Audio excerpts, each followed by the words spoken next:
রামনবমী গেল সারা রাজ্যে।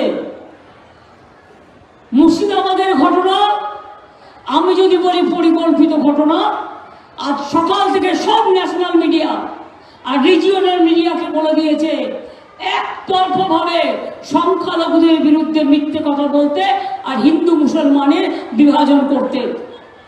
আমি যদি পয়েন্টটা আপনাদের বলি, পরশু দিনের ঘটনা ঘটিয়েছিল কারা? আমি চ্যালেঞ্জ করে বলছি বিজেপি। একই জায়গায় তারপরের দিন গিয়ে প্রথম অ্যাটাক করলো কারা? বিজেপি এমএলএ দলবল নিয়ে গিয়ে। আপনি রামনবমীর মিছিল করতে গেছেন, অস্ত্র নিয়ে আক্রমণ করতে আপনাকে কে বলেছে? কে অধিকার দিয়েছে? মা দুর্গায় অধিকার দেয়নি। মা দুর্গা অসুর বধ করেছিল।